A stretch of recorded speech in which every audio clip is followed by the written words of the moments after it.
you. How do you do, ladies and gentlemen? This is Orson Welles.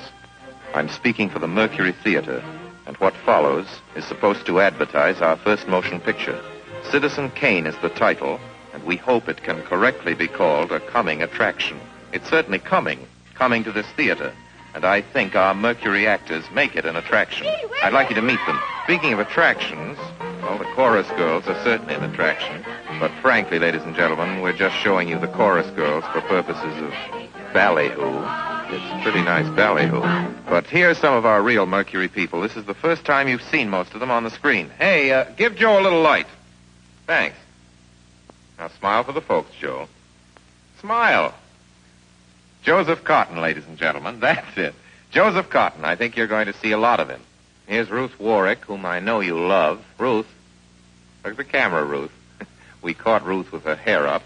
And here's somebody you've all heard on the radio, so I don't have to tell you he's wonderful. Ray Collins.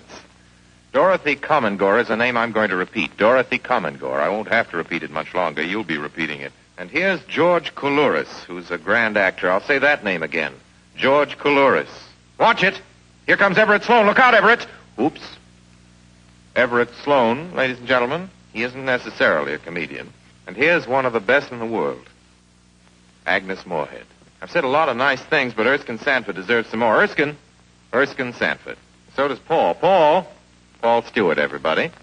Citizen Kane is a modern American story about a man called Kane, Charles Foster Kane.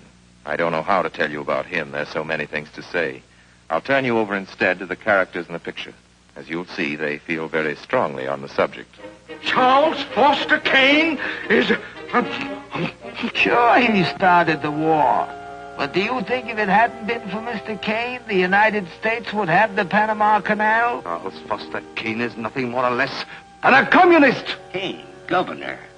Listen, when the voters of this state and Mrs. Kane learn what I found out about Mr. Kane and a certain little blondie named Susan Alexander, he couldn't be elected dog catcher. I'm going to skin Mr. Charles Foster Kane alive. I'm going to marry him next week at the White House. Emily, I hear you've been stepping out with Charlie Kane. Of course I love him. I gave him $60 million. Well, of course I love him. He's the richest man in America. But all the girls say about him at first. But you know, I can't help but admire him. He's crazy. He's wonderful. Ladies and gentlemen, I don't know what you'll think about Mr. Kane. I can't imagine. You see, I play the part myself. Well, Kane is a hero and a scoundrel, a no-account and a swell guy, a great lover, a great American citizen, and a dirty dog. It depends on who's talking about him. What's the real truth about Charles Foster Kane? I wish you'd come to this theater when Citizen Kane plays here and decide for yourself.